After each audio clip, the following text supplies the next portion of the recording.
할렐루야. 하나님 은혜가 이 시간 저와 여러분에게 마시를 주님의 이름으로 축원드립니다. 엊그제 날씨가 추웠는데 또 엊그제같이 갑자기 무더운 날씨가 또 심해져서 잠도 제대로 못 자고 늘 그런 며칠간의 고통에 살았는데 어느덧 가을이라는 단풍을 볼 수 있는 계절이 다가왔는데도 아직도 날씨는 우리를 괴롭히고 있습니다. 야간엔 아직도 잠을 청하기가 힘들어지고 낮에는 더위 때문에 일상을 해치는 그런 일들이 아직도 있습니다. 그런 가운데 우리나라의 고유 명절인 추석이 다가왔습니다. 추석 연휴가 다가왔습니다. 추워서 더워서 힘들고 어려웠던 시절 다 보내고 마음의 여유를 가지고 가족과 친척을 만나라는 그런 귀한 시간입니다. 성도 여러분, 추석이라는 것은 누구나 설레이는 명절입니다. 누구나 사람들마다 그 명절을 추석을 기다립니다. 고향에 가고 부모님을 만나고 형제들을 보고 여러 기쁨을 누리는 것이 바로 추석입니다. 여러분, 근데 유독 명절이 되면 신앙인들 가운데 우리 믿음의 백성들 가운데 주변에 믿음이 연약한 가족들을 만날 수 있습니다. 그 주변에 믿음이 약한 가족들, 친구들, 또 형제들, 그들의 행동을 보고 그들의 잘못된 행동을 보고 지적과 가르침 때문에 때로는 명절에 기쁜 날이 아니라 때로는 서로의 상처가 되는 날이 되기도 합니다. 그래서 실족하는 주변에 많은 사람들도 있을 수 있습니다. 여러분, 이런 경우에 우리 성숙한 신앙인들이 어떤 자세와 어떤 행동으로 이 좋은 명절을 잘 맞이하고 그들과 함께 기쁨을 누릴 수 있는, 약한 자들과 함께 믿음을 생활할 수 있는 이 명절을 계기로 더 신앙이 성숙해지고 더 믿음이 더 올라갈 수 있도록 인도할 수 있는 그런 성숙한 신앙인들이 되어야 합니다. 오늘 말씀에는 그런 말씀이 담겨 있습니다. 우리들에게 정말 주변에 있는 친구와 가족들과 주변에 있는 여러 사람들이, 약한 사람들이 있는데 어떻게 우리들이 신앙인들이 어떤 행동을 해야 되지, 어떻게 무엇을 해야 될지 간략하기만마 이렇게 오늘 말씀을 통해서 은혜를 주고 있사오니 하나님 아버지, 이 믿음의 백성들이 이 말씀을 받아들고 정말 성숙한 신앙인들 되도록 하나님 말씀으로 우리에게 깨우쳐 준다는 것은 너무 고마운 일입니다. 우리 믿음의 신앙인들은 오늘 말씀을 받아 먹으시고 이 즐거운 명절날 다 기쁨의 누리는 명절되는 그런 삶을 살아가시기를 주님의 이름으로 축원드립니다. 첫째 말씀은 뭡니까? 믿음이 약한 자를 너희가 받되 그의 의견을 비판하지 말라는 것입니다. 다 같이 한번 다시 읽습니다. 시작. 믿음이 약한 자를 너희가 받되 그의 의견을 비판하지 말라는 것입니다. 여기서 믿음이 약한 자는 누구를 가리킵니까? 누구를 이야기하고 있습니까? 예수 그리스도를 영접을 했지만 아직까지 신앙의 변화가 없거나 어떤 신앙의 충분한 지식이 없어서 어떻게 살아야 할지 모르는 사람, 어떤 모습으로 우리 신앙인의 삶을 살아야 될지 그걸 잘 알지 못하는 아직까지 연약한 그런 성도를 가리킵니다. 저도 기억이 납니다.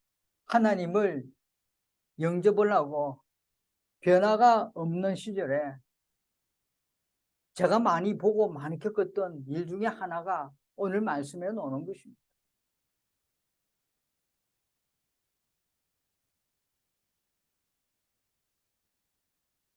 주님의 가르침을 듣고도, 말씀을 늘 듣고도 세상에 나가면 실수도 하고, 성경의 가르침에, 말씀의 가르침에 위배되는 생활도, 습관도 늘 해가면서 버리지 못하는 그런 모습이 있었습니다.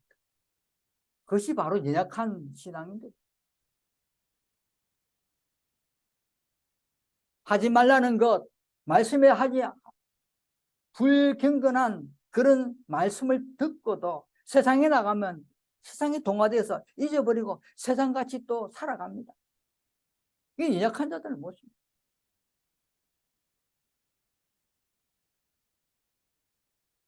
이런 연약한 자를 오늘 말씀합니다. 너희가 받대야 합니다. 교회 안에서 성숙한 사람들도 신앙도 있지만 믿음이 연약한 신앙들도 많습니다. 근데 그 믿음이 연약한 신앙도 우리가 받아들여야 됩니다.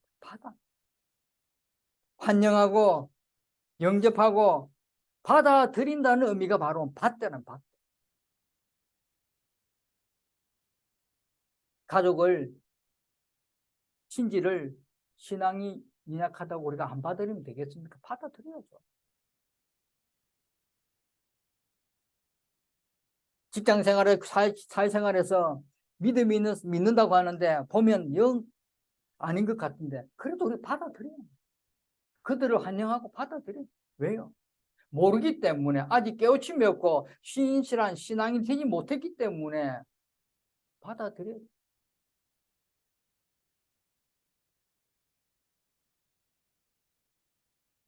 하나님께서는 은혜로 사람들을 받아들이시는 것 같이 약한 사람들을 받아들이라는 거죠.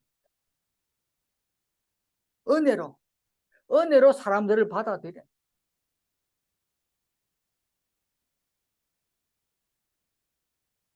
예수 그리스도께서는 이 지상의 사역을 통해서 믿든지 안 믿든지 누구나 다 받아들였습니다.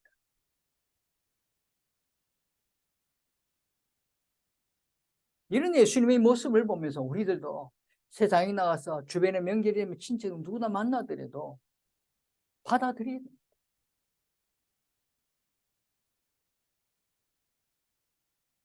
그들이 무엇이 잘못했고 저들이 이 모습, 이 행동이 잘못했다고 비판하지 말고 논쟁을 벌이지 말고 의심도 없이 그냥 받아들여야 지. 그것이 받대. 그의 의견을 비판하지 말라고 했습니다. 연약한 사람들의 어떤 말을 듣고 들어주고 팔을 벌려서 안아주고 함께 할 수 있는 그런 사람들이 되라는 것입니다. 잘못한다고, 잘못됐다고 지적하지 말라는 것입니다.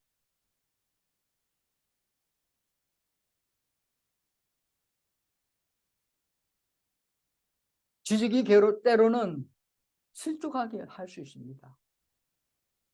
가르침이 때로는 그나마 믿은 신앙인데, 그나마 예수 앞으로 나왔는데 조차 잃어버릴 수 있는 사람이 될 수 있습니다.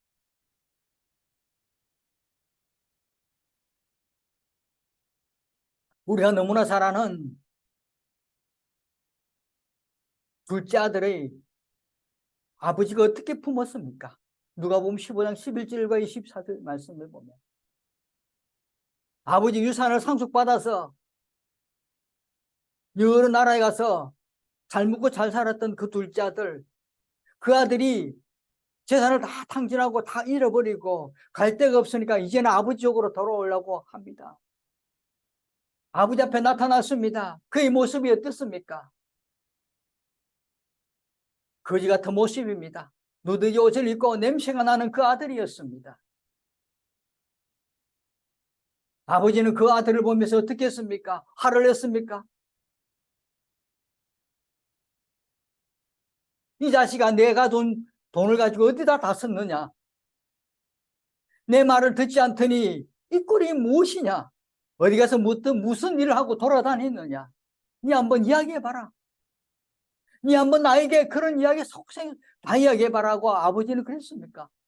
그 자식을 보고 이런 말을 했습니까? 아니잖아요. 아버지는 이 사랑하는 둘째 아들로서 기뻐서 어떻게 했습니까? 달려가서 그 아들을 안았습니다. 입을 맞추었습니다. 그리고 자신이 가지고 있는 좋은 옷과 반지와 신을 주고 거대한 성대한 잔치를 벌이며 아들이 돌아왔다고 아들을 받아들이지 않았습니까?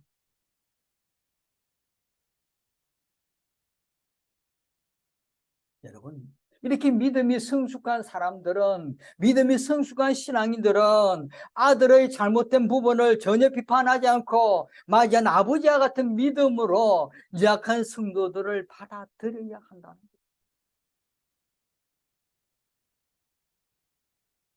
거예요. 연약하기 때문에, 어린아이기 때문에 실수를 하는 것입니다. 잘못을 하는 것입니다. 아버지가, 부모가, 엄마가 어린아이 자식이, 어린아이가 잘못하면 야단칩니까? 야단이 먼저입니까? 아니, 뭐 어디 다쳤니? 어디 다친 거 없니? 자식이 다친 것을 먼저 살피는 것이 부모의 마음입니다. 약한 성도들이 잘못을 하면, 잘못 행동하면 그 성도들이 어떻게 무엇을 잘못했냐 보면서 안아주고 품어주고 사랑으로 받아들이는 것이 성숙한 신앙인들이라는 것입니다. 사랑하는 성도 여러분, 믿음이 약한 성도를 사랑으로 품어주시고 수용하시고 용납해 줄 수 있는 그런 믿음의 백성들 되시길 바랍니다. 성숙한 성도는 미약한 성도들을 넓고 따뜻한 마음으로 맞이합니다.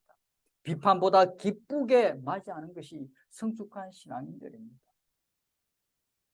안 믿는다고, 믿음이 약하다고 명절날 좋은 자리에서 많은 가족들이, 많은 친지가 있는 그 자리에서 좀 안다고, 좀 성숙하고 좀 예수를 안다고 그들을 잘못된 행동을 지적하면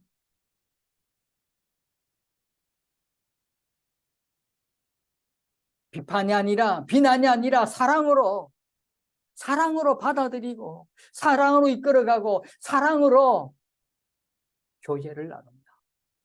그 명절이, 그 자리가 정말 하나님 안에서 기쁨이 넘치는 자리, 좋은 자리를 이끌어가는 그런 미래에 가는 그런 믿음의 신실한 성도들 되시길 바랍니다. 어려운 발걸음인데, 쉽지 않은 발걸음인데, 명절에 큰 고향을 오가는 그 발걸음 속에서 그 발걸음이 무겁지 않도록, 그 발걸음이 즐거고 기쁜 발걸음이 되도록 우리 신앙인들이 먼저 더 기쁨을 가지고 먼저 더 다가가고 사랑하고 나눠줄 수 있는 그런 신실한 사람들이 될 때 명절이 기쁨의 명절 2배로 늘 되어서 기쁨으로 살아가는 신실한 주님의 일꾼 되시기를 바랍니다. 두 번째는 말씀 보면 낙심하고 실족할 수 있는 일은 하지 않도록 해라.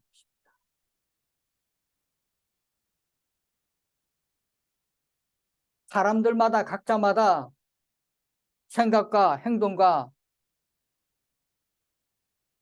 태도가 다 똑같을 수는 없다는 것입니다. 나의 생각이 저 사람하고 똑같을 수는 없다는 것입니다. 그래서 오늘 말씀하는 것입니다. 2절 같이 읽습니다. 시작. 어떤 사람은 모든 것을 먹을 만한 믿음이 있고 믿음이 약한 자는 채소만 먹느니라 하십니다. 이 말씀에 한번 배경을 보면, 그 당시 로마 시대의 배경을 한번 살펴보면, 로마 시장에는 먹을 수 있는 각종 음식이 있습니다. 오늘날 우리도 명절이 다가오면 시장에 가면 먹을 것이 얼마나 많습니까? 풍요로운 그 시장에 가면 다 먹을 것이고 정말 좋은 것들이 많이 나옵니다. 명절날 되면 지금까지 못 먹어봤던 거 다 먹을 수 있는 것이 어릴 때 우리 모습이었습니다.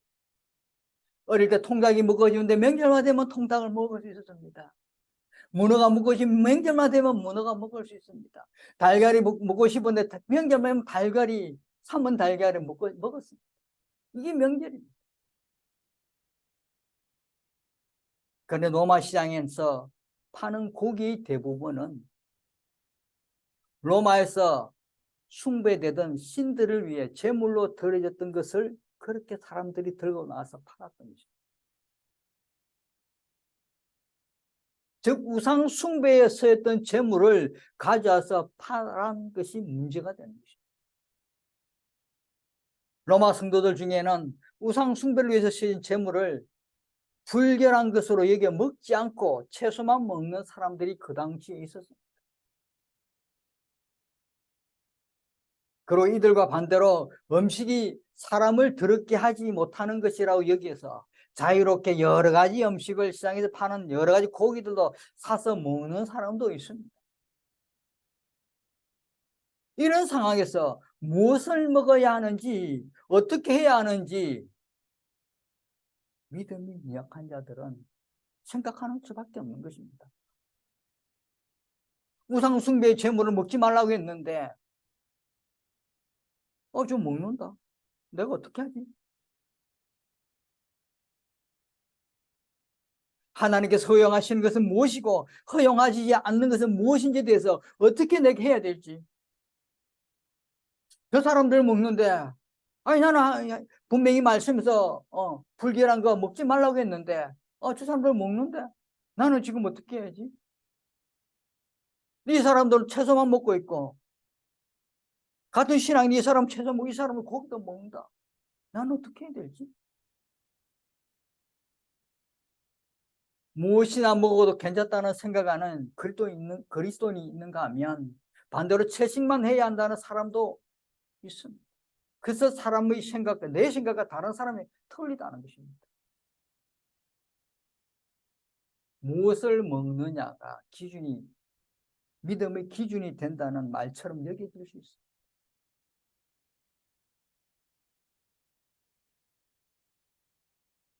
이때 누가 옳은 것입니까? 고기를 먹어야 합니까? 아니 불결한 그 우상 숭배 때 고기를 먹어야 합니까? 아니면 채소만 먹어야 합니까? 순결한 생활한다, 거룩한 생활한다 채소만 먹어야 합니까? 그리고 고기를 먹어도 됩니까? 채소만 먹어야 합니까? 저런 생각이 연약한 성도들에게 막 옵니다.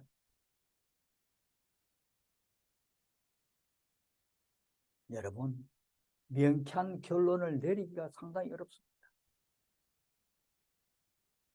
이때 바울의 권면의 말씀을 우리가 한번 찾아보면서 오늘 우리 다 같이 바울의 권면의 말씀 찾아보면서 그 말씀 속에서 우리에게 들려주시는 은혜가 뭔지 한번 살펴보겠습니다. 고린도전서 8장 4절에서 13절 말씀입니다. 고린도전서 8장 4절에서 13절까지 말씀입니다.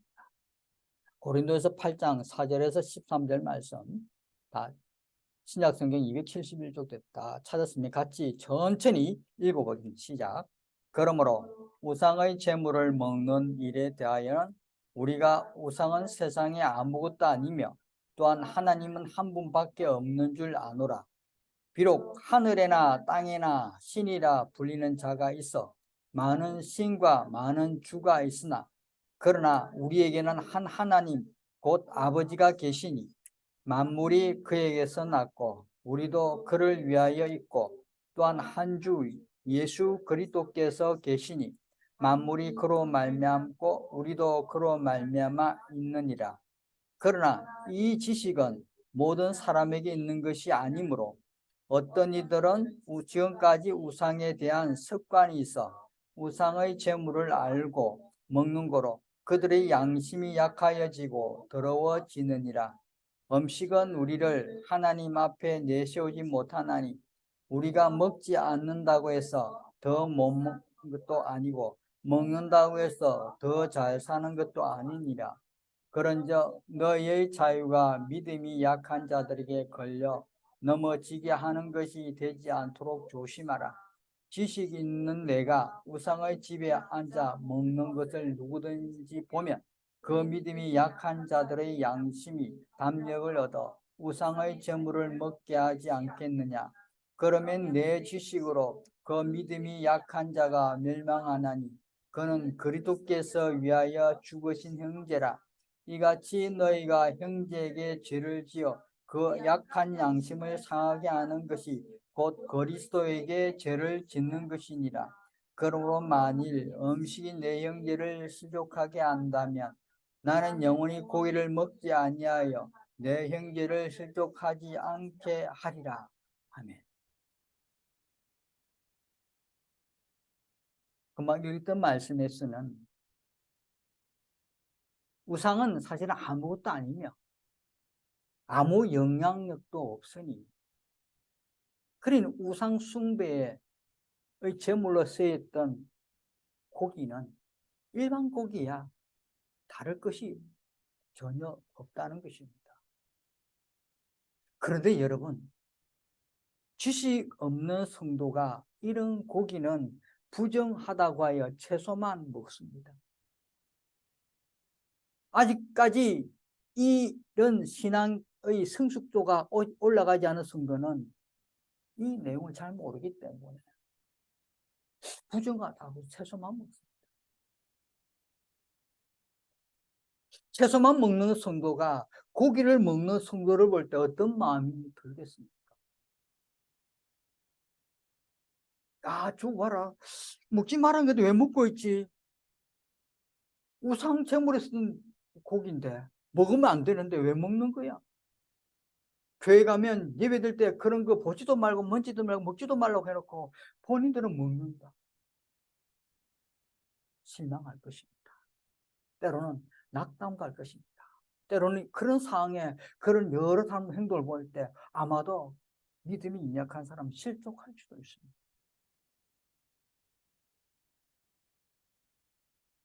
여러분, 금방 읽던 말씀에 제일 뒤에 말씀 마지막, 그럼 만일 음식이 내 형제를 실족하게 한다면 나는 영원히 고기를 먹지 않으면 내 형제를 실족하지 않게 하리라.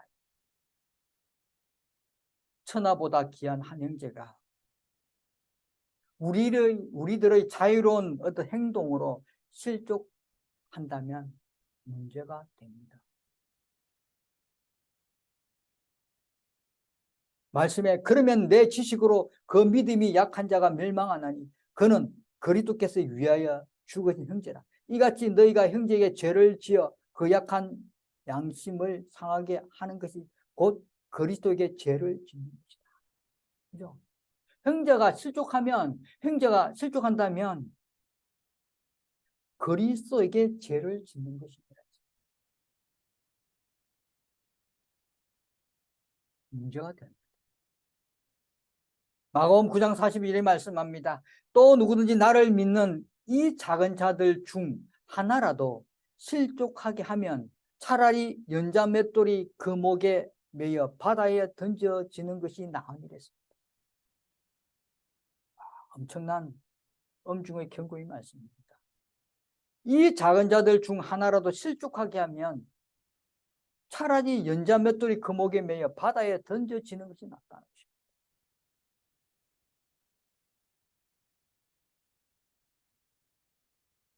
이 엄중한 경고의 말씀에 우리가 귀담아 담으시고 또 우리가 늘 기억하시면서 형제를 실족하지 않도록 하는 것에 우리가 주의를 기울여야 합니다. 이 명절날 실족할 수 있는 사람들이 많습니다. 약한 사람들이 많습니다.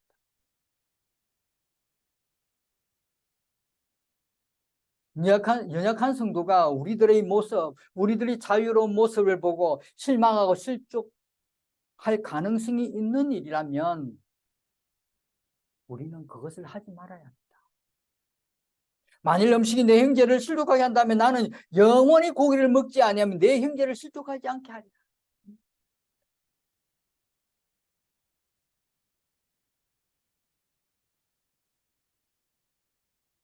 연약한 성도가 낙심하고 상처받지 않도록 우리는 배려해야 합니다.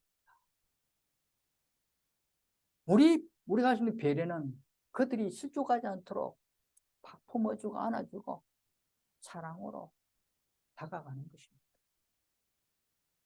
아직도 우리 주변에는 연약한 성도들이 많습니다. 많이 있습니다. 연약한 가족들이 많습니다. 연약한 가족들이 아주 있습니다.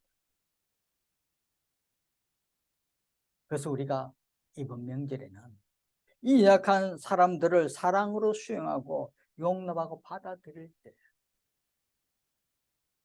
기쁨이 넘치는 명절이 되고 함께하는 명절이 되고 교제를 나누는 명절이 된다는 거 잊지 마시길 바랍니다. 이것이 옳다라고 주장하며 가르치기 전에 낙심하고 상처받지 않도록 주의를 살피며 배려하는 그런 성도들이 될 때 성숙한 성도라는 성숙한 믿음의 일꾼이라는 하나님의 놀라운 말씀을 듣는 그런 길이 된다는 거 잊지 마시고 이번 명절날 비판하지 말고 사랑으로 배려하고 사랑으로 다가가서 좋은 교제와 기쁨을 누리며 함께 기뻐하는 명절 되시기를 주님의 이름으로 축원드립니다. 기도하겠습니다. 은혜와 사랑이 넘치는 하나님 아버지 감사합니다. 오늘도 저희들이 귀한 은혜 이 말씀을 알아가지고 주신 귀한 은혜 이 말씀을 붙들고 하나님 저희들 기쁨이 넘치는 기쁨의 배가 되는 귀한 명절 되도록 은혜 내려 주옵소서. 기쁜 연휴의 시간들 되도록 허락하여 주옵소서. 감사드리며 예수님 이름으로 기도드립니다. 아멘.